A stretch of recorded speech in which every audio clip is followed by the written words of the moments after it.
So, what day is it today? Tuesday? Wrong. It's NWA Day. They want NWA? Let's give them NWA.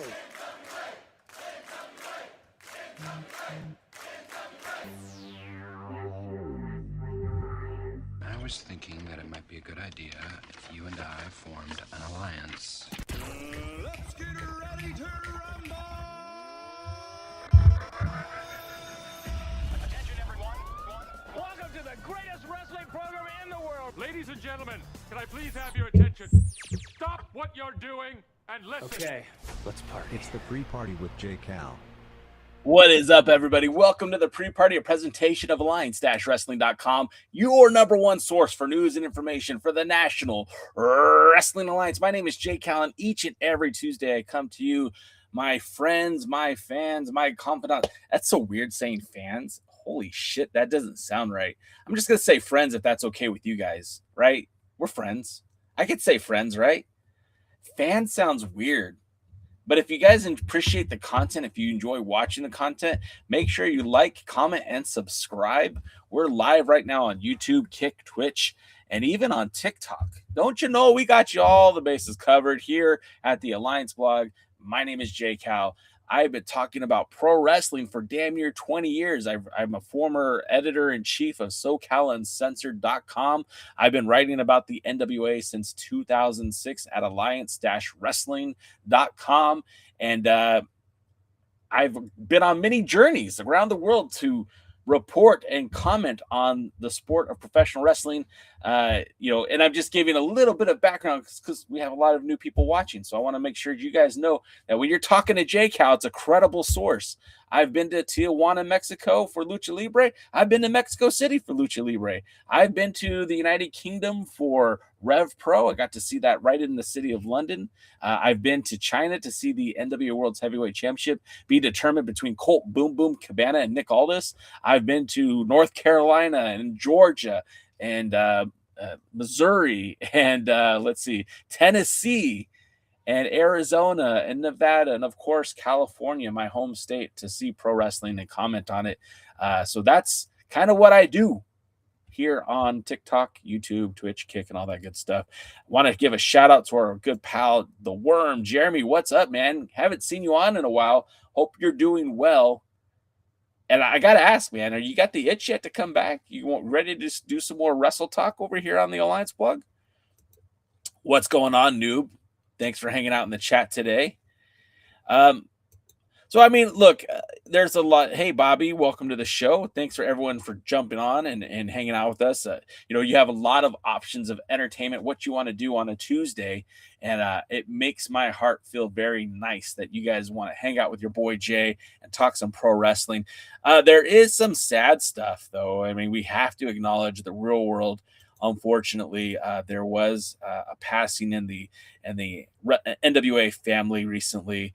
And so I wanted to take a minute to acknowledge the passing of one Dennis Condrey.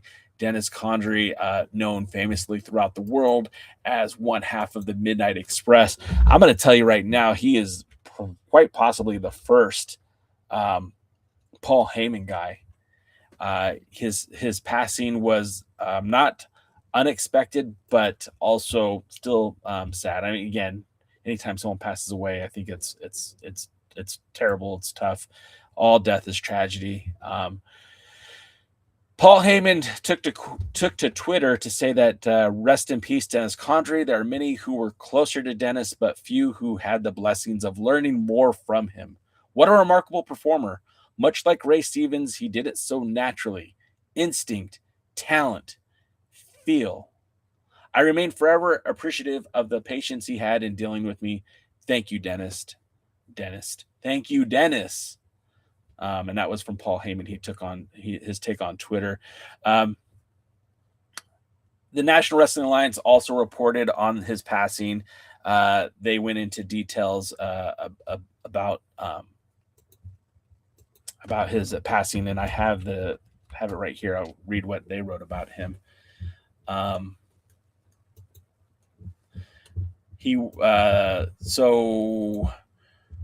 founding member of the legendary Midnight Express, Condrey's most well-known partner was Beautiful Bobby Eaton, managed by Jim Cornette. Condrey and Eaton captured the tag gold across the United States, South, and reigned as NWA World Tag Team Champions for 7 months in 1986. The Midnight's feud with the Rock and Roll Express defined a generation and propelled tag team wrestling into the main event. As one of the most profitable rivalries of the 1980s, the teams headlined countless live events. Condrey and Eaton followed with an intense series against the Road Warriors, culminating in an infamous scaffold match at Starrcade 86, the night of the Skywalkers. Now, real quick, let me just share my one only tiny story that I had with Dennis Condrey, because I'll be honest, I live in Southern California. We did not have the Midnight Express in Southern California. They weren't working the Grand Olympic Auditorium back in the day. So my only interaction with Dennis Condrey, person to person, was at a convention. In fact, it was at the 2019 Crockett Cup that featured a Q&A with the members of the Rock and Roll Express, Jim Cornette, and all three members of the Midnight Express, Dennis Condrey, Beautiful Bobby Eaton, who also has since passed away, and Sweet Stan Lane. And Condrey didn't say much. I do believe he had some health issues that prevented him from being able to speak for long periods of time. But you know, he was very kind enough to sit when I took a photo between him and Stan Lane, between him and Beautiful Bobby and Cornette and Stan Lane. I got to take a photo between all four men, which was really cool. But the part of the night when they were doing the Q&A, I had permission from the NWA to film it. Now I had some tech issues, so the recording of it is lost. I don't have it anymore, but I'll never forget that I even had a audio recording device that I set up on the stage to capture the audio so that I can sync it up with the video that I was taking later.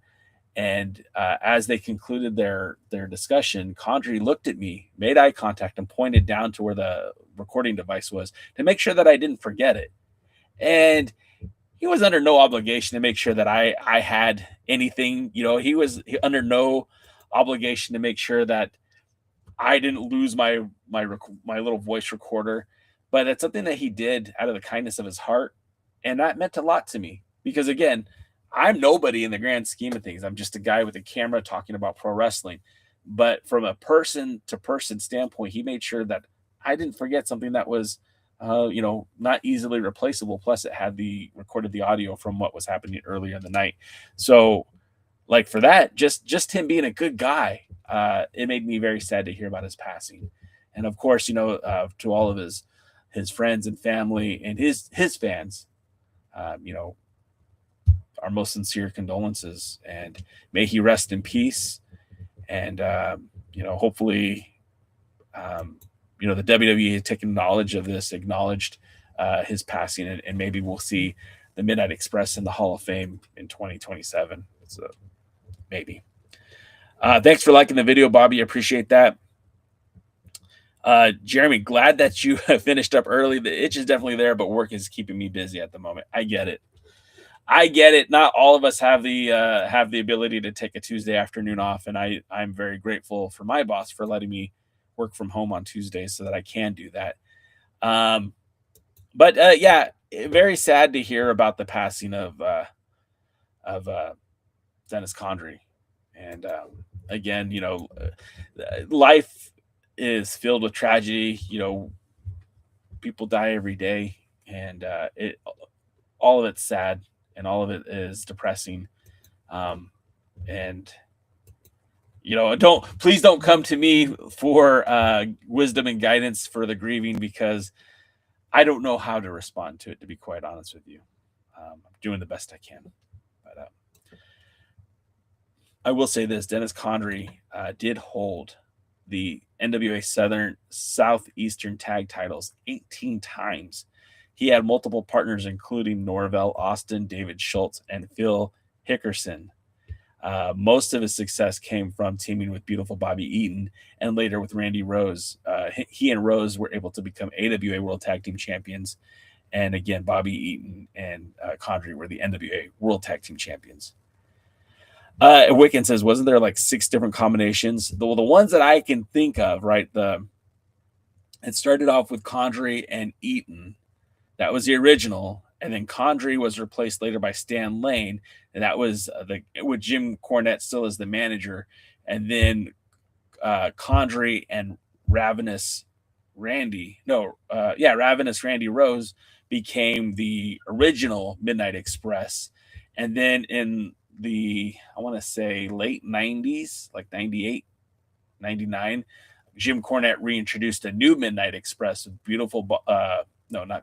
bombastic Bart Gunn and bombastic Bob Hawley, and I don't remember what they called Bart Gunn, but it was Bart Gunn and Bob Hawley as the new Midnight Express. So I don't know if they even count, but that was that. Again, real sad stuff. I'm not trying to take anything away from it. Very depressing. But again, death is probably the most natural part of life. So I don't want to feel too bad about it.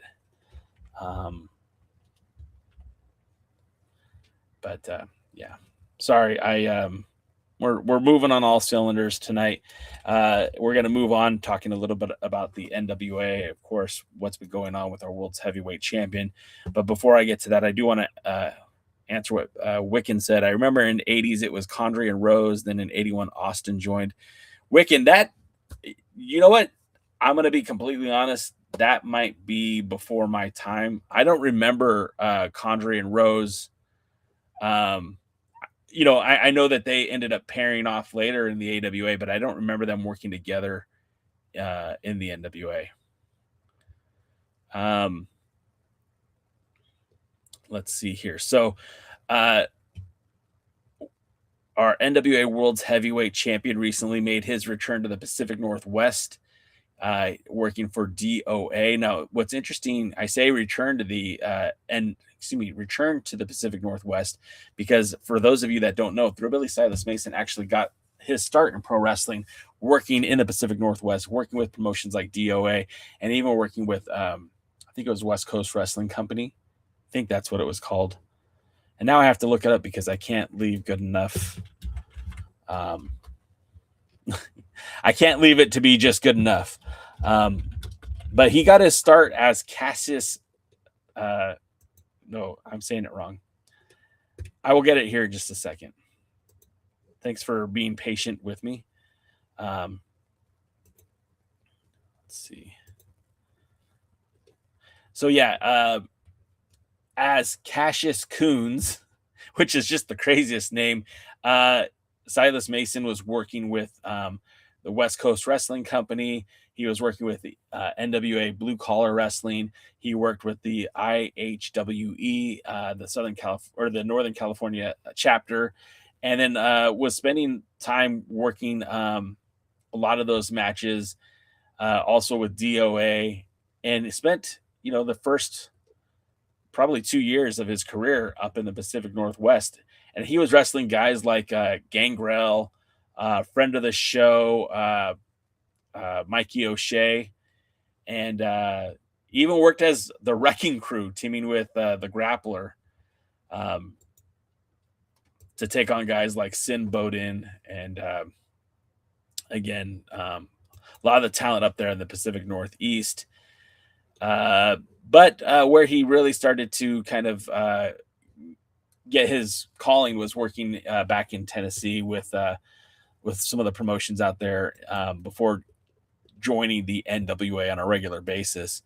In fact, an injury kind of kept him out of action for quite some time before he started working for Joe Kazana Promotions again. And, he was even working with a School of Morton and IWA Mid-South before he got to the NWA.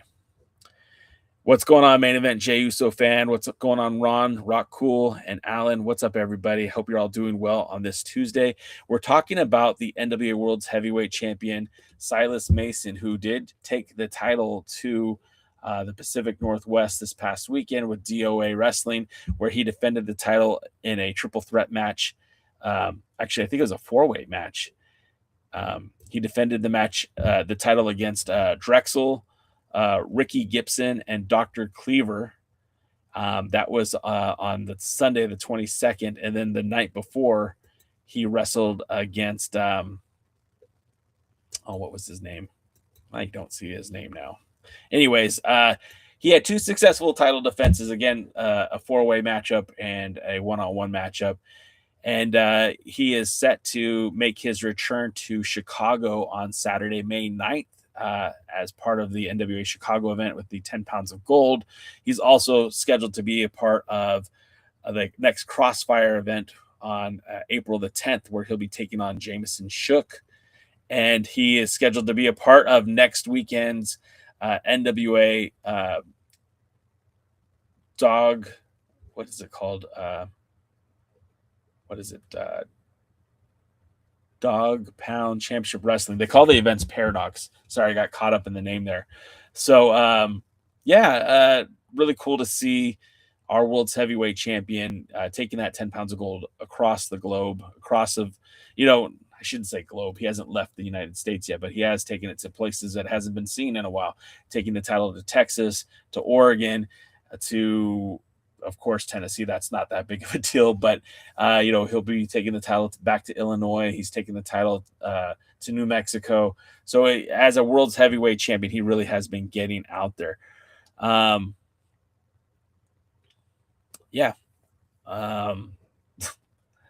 forgot where I was going with that. So let me get back to the comments. Let's see what everyone has to say. What does the panel for Thursday evening look like? It's still the regular group. It's DKM, Jaden, and myself. Let me know if you're interested in getting in to talk some NWA. We'll get you back on one of these days. Sean's in the chat. Hopefully the Midnight Express will go. I agree, man. I feel like they should be in the Hall of Fame. Tom Pritchard was an honorary member. Okay. I guess I didn't know that Tom Pritchard was an honorary member of the Midnight Express. Matthew Underwood's in the chat. What's up, Matt? Hope you're having a good Tuesday. Dog Pound Championship Wrestling. Thank you, Patrick. I knew you would know. Of course you know. The Dog Pound Championship Wrestling, their live events are Paradox, and that's happening March 29th of next weekend. And of course, that leads us all to the Crockett Cup, which is taking place on April 4th, where I'm sure that's where we're going to see the World Heavyweight Champion defend his title against Brian Idol. I mean, that hasn't been formally announced yet, but I think it's a foregone conclusion. And then they're doing television tapings in Tampa the following weekend. So I feel like, as far as the NWA goes, they're going to be setting up very quickly for their anniversary show coming up, because, again, they're filming so far in advance that should take us to that next spot. And now I'm going to take a drink. I hope you're all having a good Tuesday. How's everyone else doing?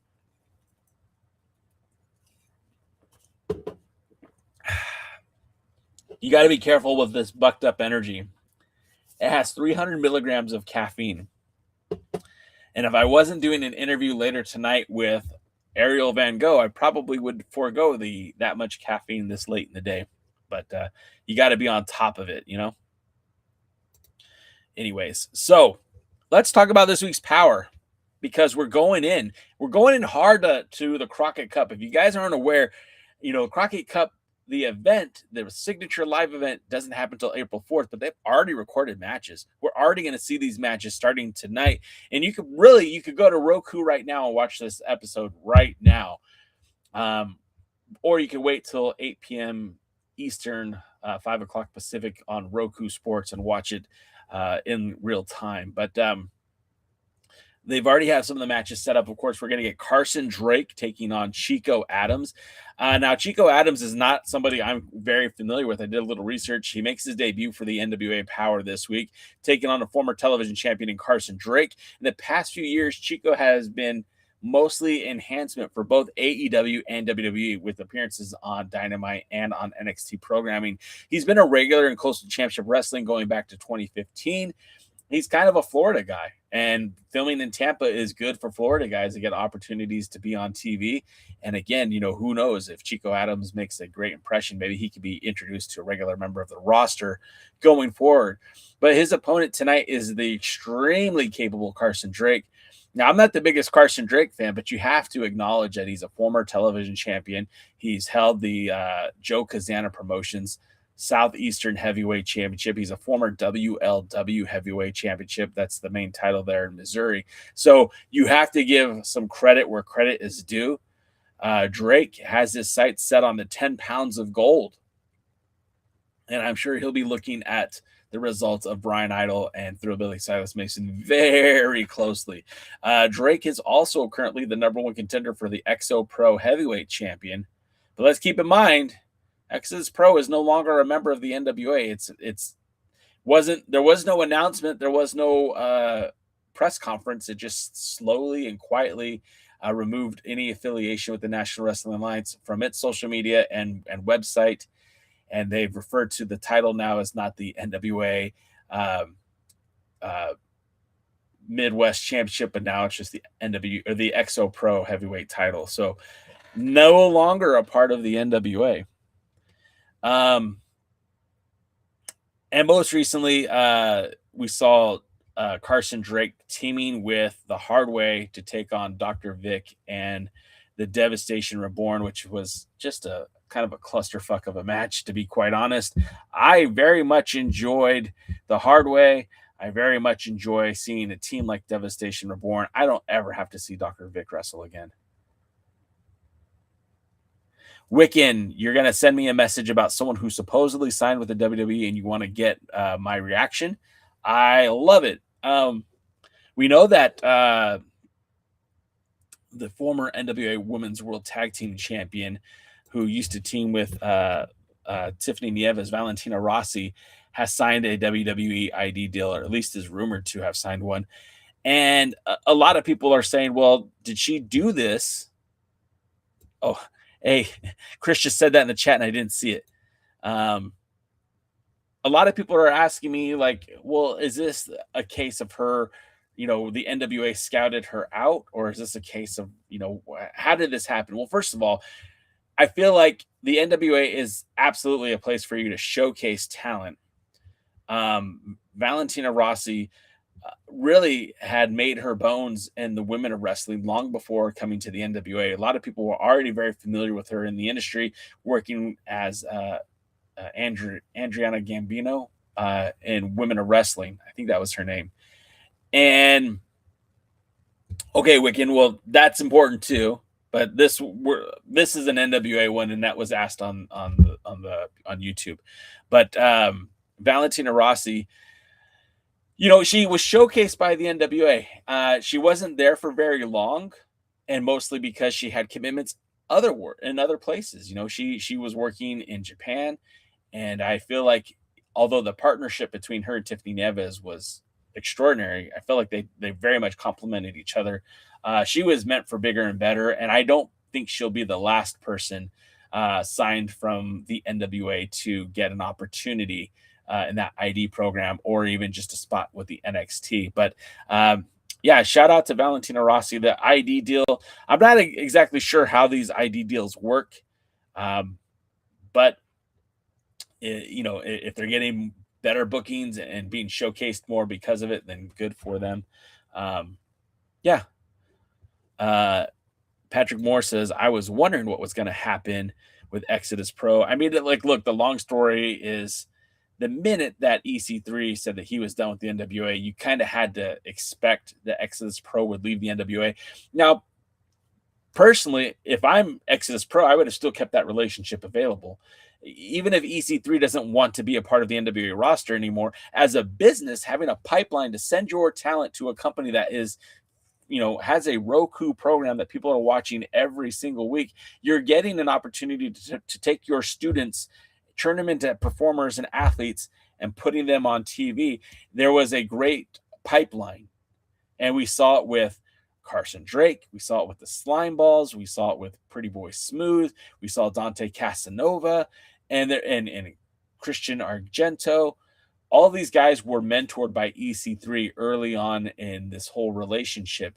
And there was no reason to necessarily kill that. And I think it was very short-sighted, whether it was the NWA's decision or if it was, EC3's decision, or if Exodus Pro's ownership decided to stop that. I just feel like there was something viable to having a place for your students to train and then move on to something, to a bigger spotlight.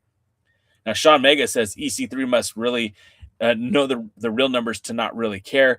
Maybe that's it too, right? Maybe that's part of it. But I feel like it was more of a situation where EC3 definitely was unhappy with his time in the NWA, especially towards the end. And, we see this a lot. We saw it with Nick Aldis too. The minute they quit putting him in the world title picture, Nick Aldis was looking for an exit, right? He never complained about the NWA as world champion, but as soon as he wasn't world champion, all of a sudden the booking sucks. Well, EC3, the same thing. He was no longer being booked as world champion, and all of a sudden now he doesn't want to be a part of the NWA anymore. It seems like a very self-serving, very self-serving position to be in. Let's see. Patrick Moore says, I've always wondered how Jim Crockett got control, say, on the NWA World Heavyweight title. If Don Owen was in the NWA, how come he never got dates with Ric Flair? It's basically like politics 101. Where did Ric Flair live? He lived on the Mid-Atlantic, so it was easy for him to get dates in Georgia and North Carolina and Florida, work in the Mid-Atlantic. These were, especially back then, transportation was a lot easier if you were in one particular territory. And that's not to say that Flair didn't go to Portland, and that's not to say that Portland didn't have dates with the world champion, but they also had their own storylines that they were doing. And of course, Rowdy Piper was a big part of that back in the day. And their grappler was a big part of that back in the day. And you got to prioritize what's more meaningful. If I'm part of the NWA, is it better for me as a promotion to bring in the world's heavyweight champion, or is it to focus on my own storyline? And if the world champion has an opportunity to come in, then we use them, of course. But, I think to each territory, it's better to improve your product and spend the money on your talent. And if it works out, it works out. And if it doesn't, it doesn't. So that's just my 2 cents on it. Let's see. And then Sean Mega says he went from world champion to a tag team. Yeah, well, I mean, what were you going to, if we're fantasy booking the NWA right now, where does EC3 fit in? Because obviously the picture was going to be Silas Mason. We have been, as fans, we've been calling for it. Silas Mason has been a very, a spotlight for the NWA. He can cut a promo. He wrestles well. He has a good look. He's a big dude. And he fits the Billy model of what he wants in a pro wrestler. And even on top of all that, can cut a mean promo. Now we talk about EC3. Where was EC3 supposed to fit in all this? Was he supposed to take a back seat and start wrestling for the national title? Him and Mondo in a feud? Was he supposed to go for the TV title? It's like he's been there, done that for both those belts. Him in the tag team division made a lot of sense because especially as part of the Crockett Cup, him and PB Smooth, you could have pushed him towards, a title that he never won, put him in a tournament for a tournament that he's never won. There was a lot of ways that you could have done things to build up EC3 without putting the world title on him. However, I don't think he was interested in any of that. Remember, EC3 was a TNA heavyweight champion, just like Nick Aldis. They want the spotlight. They want that, that aura on them. And I can understand it, from a perspective of, I was the world champion, but I feel like the sport of professional wrestling is ever evolving. And this is why territories made so much sense back in the days. Because when Nick Aldis was still featured heavily on Power, but he was supposed to be hurt or he was supposed to be taking time off or whatever, it never felt like we had an opportunity to miss him. But back in the old days, back in the territory days, a guy like Fred Blassie, who was the most hated guy in Southern California, went to work for the NWA in Atlanta, and all of a sudden he was the hugest babyface. And when he came back to the NWA, when he came back to the Grand Olympic Auditorium, he was able to take that face persona and become a babyface when he returned. And I feel like, whether it be EC3 or Nick Aldis or any talent, if we see you week in and week out, we don't get to miss you. And if we're seeing you all the time, there's no point in let me say that differently. If you're on TV every week and we never miss you, then we're never going to clamor for you to come back. And in the territory system, back when there was a true, genuine territory, a worker could go to the East Coast or to the South or to the Northeast and spend some time still working, still wrestling, but just not on our TVs. That doesn't work these days because everything is viral. Everything is, shared on social media. We see all this still happening. But I think in EC3's case, it would have been smart if they would have made him kind of like a regional champion, right? And he could have been the guy who's maybe holding the NWA Mid-American title and defending it in Exodus Pro and defending it in Joe Kazana Promotions, because his name would have carried a draw. Of course, he has value, and he could have helped brought those promotions up while he was basically working the undercard. But again, that's not what he wanted to do, and he's allowed to say that. Matthew Underwood says JCP versus Exodus Pro. Yeah, absolutely. EC3 versus AJ Kazana. That would have been a fun feud for sure. They missed out on a lot of stuff. Noob says, as much as I don't like Brian Idol, I don't see him as the right guy to beat Silas Mason for the title. He may be the guy, but he's not the guy. Yeah, I agree. And I don't think I want to say tranquilo, right? Like, don't worry about Idol, but I can't really genuinely say that anymore. Especially after last week when he's publicly ball washing the owner. It's like, yikes. I don't get it. To me, it's like a friendship should not be made on camera. Like, they shouldn't be talking about how he's best friends with Billy Corgan. That seems very suspicious. Noob says, I got a feeling it's going to be the same thing goes to Tom Latimer. Again, wouldn't be surprised, but the thing about Tom Latimer is he's been with Billy since day one, right? Like, he wasn't Nick Aldis in that they built the NWA around him, but he's been a part of the NWA pretty closely since going back to Aldis. And the fact that Tom Latimer stayed loyal to the NWA after that, I don't see things going the same way for him. But I could be wrong. Then the figure four just brought up a Noob. Did you see that Tom Latimer, or mentioning Tom Latimer, did you see Camille has been cast in the New American Gladiators? She's going to be one of the Gladiators. Yeah. Well, she's been, like, we know that this has already been filmed. The American Gladiator series, I think, the first season's already been filmed. Miz is going to be doing commentary. Hey, Sage, we know that we're going to see Wardlow will be a part of it. Jesse Gooders will be a part of it. I think Rick Bogger, I don't remember the guy's name from NXT. He's going to be a part of it. So they are filled with the American Gladiators will be filled with pro wrestlers. And that's partially the reason why Camille hasn't been on TV for AEW. I mean, not exclusively, but that's part of it. Thank you for all the likes. I do appreciate that. Chris says, Jay, since the NWA fans want All Japan Pro Wrestling involved with the NWA, would you want to see an All Japan guy working the tapings or fighting for the 10 pounds of gold? I mean, Chris, that's 100%. 100%. Why wouldn't we want to see All Japan talent? And look, thanks for the creeper, Wiccan. Appreciate that.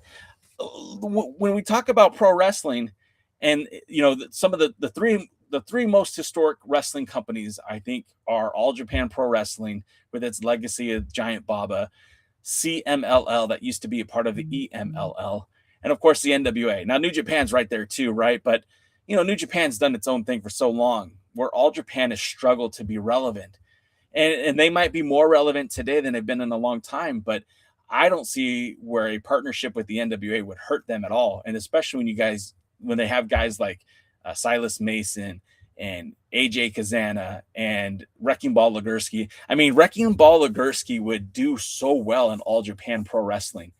And it could almost be like, look how well Talos is doing in All Japan Pro Wrestling. And Talos wasn't like a great worker when he left.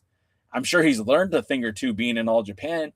But yeah, I mean, I think a relationship between AJPW and the NWA would be phenomenal.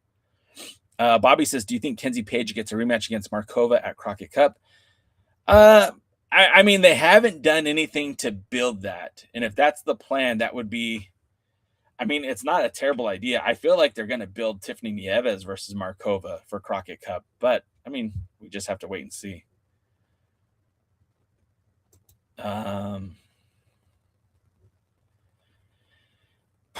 Okay, so let's talk about the NWA. Let's talk about this week's Power. Of course, we talked about Carson Drake versus Chico Adams. We also have the first round of the Crockett Cup kicking off right now. The 15 seed team, Zion and Bones, take on the number 2 seed, the Good Brothers. Got to see Good Brothers back in TJ not too long ago, and they were actually wrestled this past weekend, defended the Crash Tag Team titles against a Pro Wrestling Noah contingency. And we'll talk about this, right? So when we look at Zion, you know, we haven't even seen Zion on TV very much. He's almost disappeared around the same time that Austin Idol disappeared. They parted ways. When Idol parted ways with the NWA, we stopped seeing the Nightmare Sin tag team. Under the tutelage of Idol, Zion was partnered with Frank as Nightmare Sin. We haven't seen them in a while. The duo had very limited success as a tag team with victories over Cristiano Argento and Tyler Franks, and later Tyler Franks and Hunter. But seemingly that partnership with Frank has come to a conclusion, and teaming up the relative unknown Bones in the opening round of the Crockett Cup is what Zion has on his plate. Now, it should be noted, again, I don't know anything about Bones either, but he was said to be managed by, or excuse me, not managed, but trained by Jonathan Gresham and the Amazing Red. He has made appearances for the NWA before as part of the on-tour events and even wrestled for NWA Chicago. So he's not a veritable, like, unknown for the NWA, just not someone that's been on Power yet. He works regularly for the House of Glory. He has a very weird aesthetic, a bizarre look. And they had the misfortune of taking on the internationally acclaimed tag team champions, the Good Brothers, Carl Anderson, Machine Gun, and Doc Gallows, you know, 8-time IWGP World Tag Team Champions, 3-time TNA World Champions, 2-time WWE Raw Champions. And like I said, they are currently the Crash Lucha Libre Tag Team Champions. I don't see anyone beating the Good Brothers in this tournament, but that'll be the first round match, and that takes place tonight on Power. And then also another first round matchup tonight is we see the number 3 seed team, the Colognes, taking the number 14 seed team, Red, White, and Jacked. Speaking of Wrecking Ball Legursky. And this is more opening round action of the Crockett Cup. The Colognes, Epico and Primo, reached the finals of the 2025 Crockett Cup only to lose to the tournament champions, the Immortals. The Immortals would also go on to win the tag titles and defend them against the Colognes, but were not able to cash in those titles then either. I've seen the Colognes work a lot of Ring of Honor recently. Right after the Crockett Cup, they were working for TNA. And we've seen them now in Ring of Honor. They even work the Crash, the challenging for the tag titles that the Good Brothers now have. The Immortals, however, Red, White, and Jack, however, first of all, weird pairing, right? Wrecking Ball Legursky, former tag team champion with Jay Bradley, the U.S. tag champions, and Jacked, a guy basically from Joe Kazana Promotions we haven't seen a lot of. But putting them together, they've already wrestled in losing effort against the Wrestling Machines. And it's kind of hard to get excited about these two as a tag team, but who knows, maybe something positive could happen. But I don't see them upsetting the Colognes. I see the Colognes going really far in the Crockett Cup in 2025. And I don't think anything will change that. Then this match got started because Kylie Page stepped in Hollywood Haley J's dog's poop. That's what they're doing to start feuds now in the NWA. And outside of a random appearance in December, we haven't seen Haley J much in the NWA. She's been making her bones working for Women of Wrestling and the Power Slap competition. She did some damage in Power Slap and received some damage in Power Slap.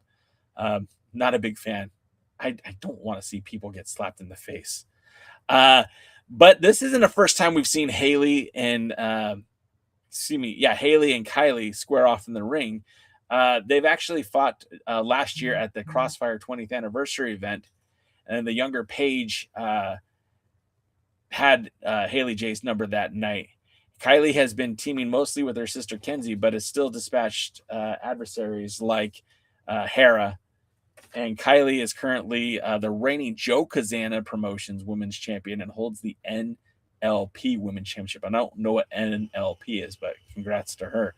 And then the last match of the night, and again, none of these are in order, but Will Austin takes on Damian Fenrir.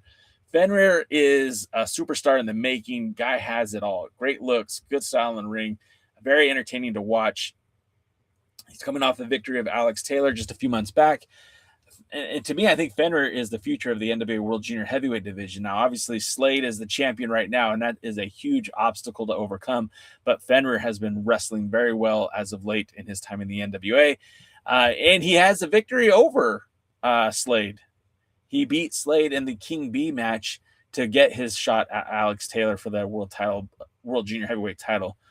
Now, Will Austin, somebody, again, most NWA fans won't be familiar with, but he is a standing figure in the Florida wrestling scene. He's been an integral part of Coastal Championship Wrestling. He's a former CCW Tag Team Champion. He challenged for the World Wrestling Council's Junior Heavyweight Championship just a few years back, and we've seen him in Exodus Pro. He wrestles for Ohio Valley. He showed up in NWA Chicago, and most notably, he's a regular for Reality Wrestling. This is the matchup. Will Austin and Damian Fenrir has the absolute ability to steal the show. I feel like this is going to be a very good match, and I can't wait to see it. I hope you guys want to check that out too. And again, this is all takes place tonight or right now if you want to. You go to the Roku app and check out NWA POWERRR. It's available to watch on demand, every Tuesday, or you can watch it you can watch it as the world watches it. As the world watches it on the Roku app, and that appears at 5 p.m. Eastern, 8 p.m. Pacific. No, I said that backwards. 8 p.m. Eastern, 5 o'clock Pacific, or the replay at 11 p.m. Eastern, 8 p.m. Pacific, right on TikTok. Not TikTok, on Roku, sorry. What is up, Axolotl Kid? Ryan, how are you? Thanks for joining us in the chat today. Thanks for everyone for hanging out with us. 12 beers is back. 12 beers. 12 beers. Nuh-uh. 13 beers. 14 beers. 12 beers. What kind of beer are you drinking right now? Wrestle Rant, thanks for the goats. Appreciate you, sir. Mike Mayhem from Wrestle Rant. If you guys enjoy wrestling and don't take it so seriously, follow my friend Wrestle Rant. His Finisher Fridays are always a fun way to look at signature moves in pro wrestling, and always is I don't want to take wrestling too seriously. Wrestling's supposed to be fun. If you are someone who likes to have fun in wrestling, follow Mike Mayhem. Wiccan says, who are your top 3 teams to win the Crockett Cup this year? Oh, man. Okay, so Crockett Cup. This year, I think it'd be wild to not include. How do I pin him? That's a great question. Let me see. There it is. Top 3 teams that I think let me try that again. The 3 teams that I think will have the most success at this year's Crockett Cup. I think you're looking at the Good Brothers. They have to be the odds-on favorite, 9-time world champions. Clearly the most celebrated tag team with the most championship gold. I feel like they have to be serious contenders for the Crockett Cup tournament. Also, you have to pay homage to the Immortals. They are last year's Crockett Cup winners. They are the NWA World Tag Team Champions. And I feel like you can't really talk about the Cup without including them. They would like to be the first tag team to go back-to-back in the Crockett Cup tournament. No other team has done that before. And if they were to do that, that would be quite the accomplishment. And then we have to acknowledge Talos and the All Japan Pro Wrestling Tag Team Champions. They are going to be part of the Cup in a very convoluted way. They are going to be a part of an elimination match to gain the 16th seed in the Crockett Cup. So they have to wrestle a match before they could even get into the tournament. And it's like a qualifying match that should be, I think, like a 4-way which will determine who gets into the cup. So essentially, if they get into the cup, they're going to have wrestled at least 5 times that night. And I think that's a lot. Was it 5 or 4 times? I don't know. They have to wrestle more than anyone else if they're going to win it. But because it's the All Japan, World Tag Team Champions, and they are formerly they won the All Japan Tag Team Strong Tournament last year. I mean, they have a lot of positive momentum going into the cup. So Wiccan, those are my 3 teams to watch. Of course, the Colognes are still very much in play. I'm not holding my breath for the Slime Balls or anyone else, but the Immortals, the Colognes, the Immortals, the Good Brothers, and the Tag Team Champions from All Japan, I think are the top 3. 12 Beer says Jim Crockett Promotions are still going.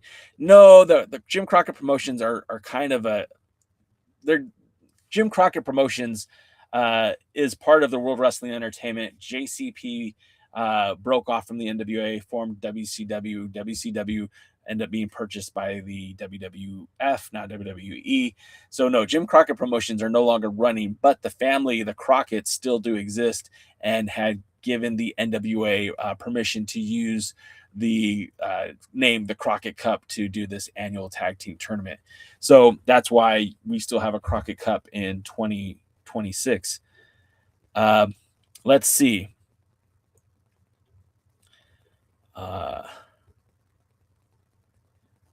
Going back to it, yes, Rick Boggs. Thank you, Noob. That's who is also a part of the American Gladiators.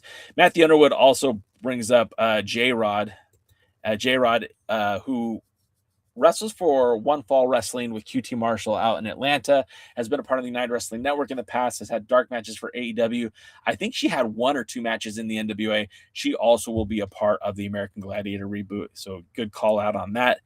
Steve G says, Jay, partnership between NWA and WOW. I would be so into that. I feel like there's so many good, talented females and women of wrestling. And where the NWA struggles right now is there is not a deep roster for women. There's not a lot of women wrestlers in the NWA. You've got, if we throw it all out on the table right now, you have Markova, you have Kenzie Page, you have Kylie Page, you have Tiffany Nieves, and Greta, kind of. Miss Star, kind of. Hollywood Haley J's back, but for how long? It's not a very deep roster. Oh, and then the Hex. I can't forget about Allison Kay and Marty Bell. But again, not a lot of women on the roster for that tag team division. So of course, a partnership with WOW would be an excellent resource. Imagine having the alliance from WOW come into the NWA. I mean, I'd be cheering for that because friend of the show, Rhea Del Rey? Ruby Reyes. I'll just say her name on the indies. Reyes is a friend of the show, and I'd like to see her a part of the NWA. Matthew Underwood says, Haley J versus Kylie in a Dookie match. Yeah, that's what it is. I thought the tag team with EC3 and Pretty Boy Smooth was a good team. Patrick, I agree, man. I thought they were a solid tag team. But again, what did EC3 want to do for his career? Where did he want to go? And clearly it was not to be a tag team wrestler with Pretty Boy Smooth. Rick sounds like the guitar player who worked with Shinsuke. Yeah, the Rick, that's the same guy, Jose. He's going to be in the American Gladiators. Bobby Batista says, I'm rooting for the Good Brothers to win the Crockett Cup. I am too. I'm rooting for it for multiple reasons. One, they are the most celebrated tag team in the NWA currently. And the fact of the matter is, it's good for business. If the Good Brothers win this tournament, they go on to, they put their names with, the Briscoes, right? Briscoes were a very dominant tag team to win the cup. Their name goes next to the Road Warriors. And then you could also put their name next to Trevor and Mike Knox and the Immortals. I don't think there's a better tag team in the cup than the Good Brothers. But I'm also weary of what Billy Booking is going to do with those guys. Hopefully they win the cup. I told them personally that I'm rooting for them, but you never know what's going to happen. Bobby, I appreciate you saying that. I think I try my best. I really do. I love talking pro wrestling. I love the community that we've built here on all across the platforms. Appreciate you guys hanging out every Tuesday with me. Of course, we're back on Thursdays. We do the live stream on Thursday nights as well. And then later tonight, for those who are hanging out, I will be interviewing Ariel Van Gogh. That'll be 10 p.m. Eastern, 7 p.m. Pacific, right here on youtube.com/The Alliance Blog. Make sure you check that out. Or if you prefer Twitch, we're also on Twitch at The Alliance Blog. Noob says, a grudge match all because Kylie Page stepped in dog poop. Yeah, it's not how I would have booked it, that's for sure. I thought Piper was in Georgia and Mid-Atlantic before going to WWF. Piper was everywhere. Piper has been everywhere. Piper was a mainstay at the Grand Olympic Auditorium. Piper was a mainstay in Portland. Roddy Piper was one of the guys who absolutely knew how to work the territories, and he was all over the place. And before he ever wrestled a single match against Hulk Hogan, he had done so much on the independents, or I don't want to say independents, but on the territories. Before WrestleMania, he was all about the independents. And yeah, I'm a huge Piper guy. I don't know if you guys know that. I'm a big Roddy Piper fan. I like watching Damian Fenrir. He has potential. I think Fenrir we're talking about the World Junior Heavyweight division. I feel like he is the future for sure. I wonder what made Billy Corgan start a territory system. I think Steve answered it, lack of talent. When you look at the NWA, they are in competition with TNA Wrestling, Major League Wrestling, United Wrestling Network, and to a lesser extent, NXT, AEW, ROH. Everyone's trying to sign the next big thing. Everyone wants the next big talent. And I think it's impossible for anyone to expect the NWA to compete with the big money behind the WWE, the big money behind AEW, the big money behind TNA Wrestling. You got to understand, Billy Corgan is a rock star. He's rich. He's rich, but he's not that rich. And for him to keep paying talent, premium talents for guys who are, kind of cast off, that's not a long-term sustainable business model. Starting the territories is a great way to find the next big thing before they are the next big thing. Nobody was talking about Silas Mason before he joined the NWA, and now he's a world's heavyweight champion. Who knows what's next for Silas Mason? And I feel like if Billy Corgan is smart and keeps looking for these, diamonds in the rough, like, look, Spencer Slade is great. I didn't know Spencer Slade until he started working for the NWA, and I bet you he's on other people's radars now. Mike Mondo is having a resurgence with the NWA, but where was he, prior to that? I bet you talents are being looked at. I bet you TNA Wrestling is looking at some of these guys. I bet you MLW is looking at some of these guys. Aaron Stevens has been collecting talent for the NWA. That happens through the territory system. I feel like that's why Billy Corgan revitalized the territory system. Are the Immortals going to lose in the first round? It's possible, man. And if they're taking on Talos and Aribi, I think that's how you say his name. And I apologize for not saying it correctly. Maybe. I don't know, man. You got to admit that it's a sexy pick to see All Japan Pro Wrestling Tag Team Champions make it to the finals. And then let's just say the finals of the Crockett Cup shake out to be Talos and Aribi, if I'm saying that right, versus the Good Brothers. The Good Brothers are currently still wrestling for Pro Wrestling Noah, and are the Crash Tag Team Champions, the Crash Lucha Libre Tag Team Champions. So they're taking all the All Japan Pro Wrestling Tag Team Champions in the final if I'm booking it, and I think that would get a lot of headlines. It would get a lot of attention, and people would tune into Roku to watch it. And that's what Billy needs. He needs people to watch the product. Steve says NWA, Memphis Wrestling, and the UWN all have weak female wrestlers. I mean, look, I'll say this. Tiffany Nieves is really, really good. Kenzie Page is really, really good. Kylie Page is really, really good. And I wouldn't be surprised if all three of them ended up in the WWE at some point. Wicked, there's a story that I've shared many times before, and I'll share it real quickly. Back in the day, there used to be a wrestling hotline that was completely free, that was provided by my local newspaper, and I can call it up and hear all the rumors and stuff. And people were like, how do you know this, Jay? And I would say, because my uncle's Greg the Hammer Valentine. I don't know why Greg Valentine was the guy that was going to be my uncle, but Valentine was Valentine was famous enough that he could be the guy that would give me information, but also not famous enough where you could think that maybe he was related to me. I don't know, man. It was weird, but it was fun. Back in the day, were the territories connected, or did they do their own stories? Yeah, the territories were always their own thing. Every territory was different.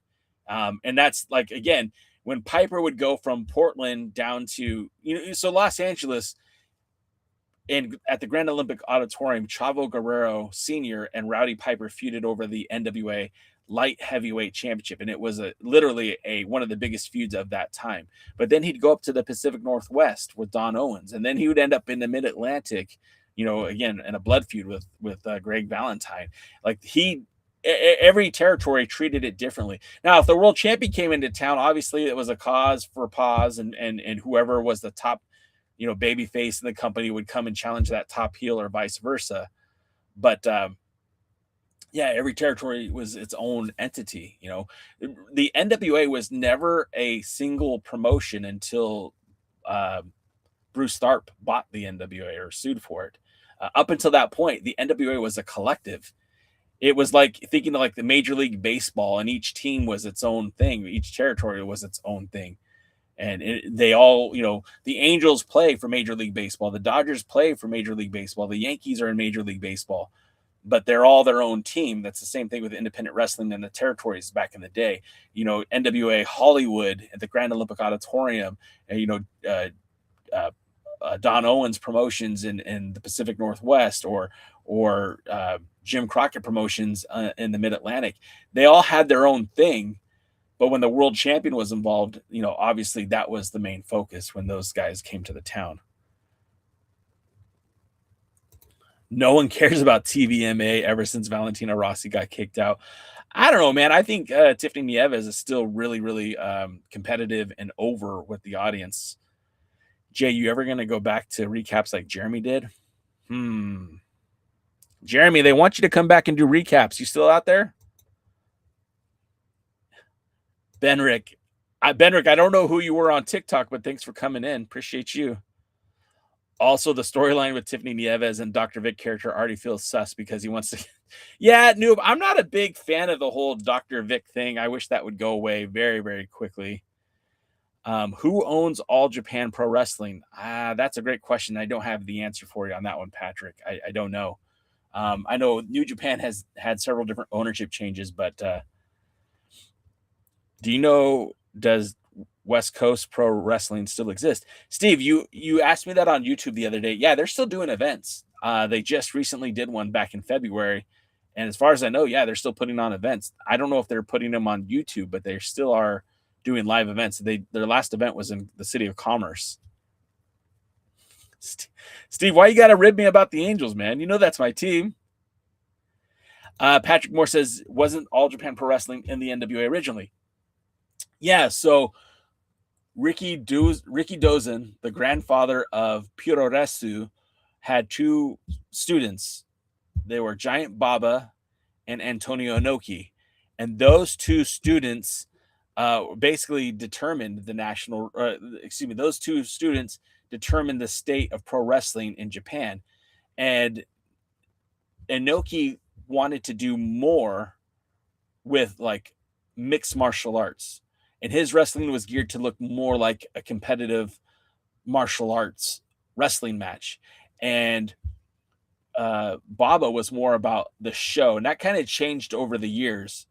But you had like the overall overarching ideology was Strong Style, which was New Japan, and King's Road, which was All Japan. And Wiccan says, oh man, I don't know if I can say that.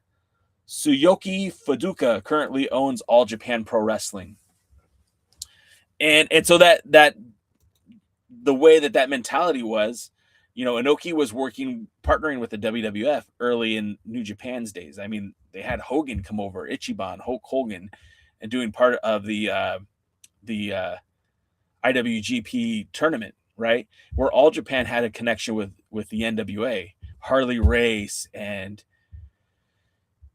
I don't think Dick the Bruiser. Harley Race would come over. The Funk Brothers, both Dory and Terry, would come over, both NWA World Champions. Let's see. Kerry, the Von Erich family would come over. Kerry defended the 10 pounds of gold there. And the last NWA World Champion of the 80s to defend there was the last one was Ricky the Dragon Steamboat. And Steamboat wrestled for All Japan Pro Wrestling back in 1989. I believe he wrestled against the original Tiger Mask, Misawa, for the 10 pounds of gold. And then, of course, the next time All Japan would have an NWA World Title match was 2 years ago with EC3 when he went to All Japan Pro Wrestling. And now that we have the connection with Talos Wrestling with All Japan. I mean, they've been making tiptoes for an AJPW NWA relationship. Remember, Odinson was a former All Japan Pro Wrestling Tag Team Champion before he came to the NWA. Talos is currently an All Japan Pro Wrestling Tag Team Champion. We've seen the 10 pounds of gold being defended in All Japan. I'm not saying it's 100% certain, but I'm saying it's practical. It could happen. Joe, I see you. I hear what you're saying, and I'm going to make changes to that. I saw that today. I hadn't really seen it before. It looks very different, obviously, when you're in studio, and you know that. But I do plan on changing that color because you're right. That red and white is very difficult to see. All right. Noob says, is Markova is over than more than 75% of the roster? You're probably right. And then Patrick says, does the Crash have a YouTube channel or something? They do. In fact, they were streaming live Friday night on their YouTube channel. I watched Gallows and Anderson wrestle, defend the tag titles, and you should check it out. It's a lot of fun. The Crash Lucha Libre.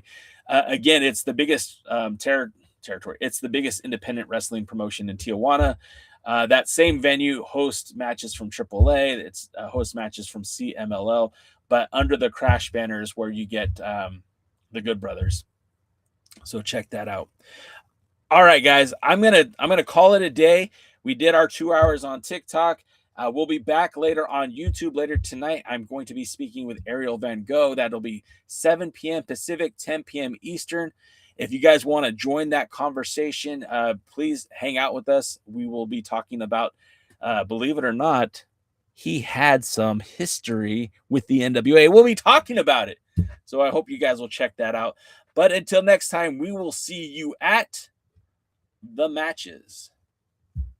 Thanks for joining the stream. This has been a presentation of Alliance-Wrestling.com. We genuinely appreciate your support. Would you consider subscribing so you'll never miss a future episode? I'd also like to remind you we do a live stream every Tuesday at 5 p.m. before NWA Power. You can find us on social media at the Alliance Blog. And until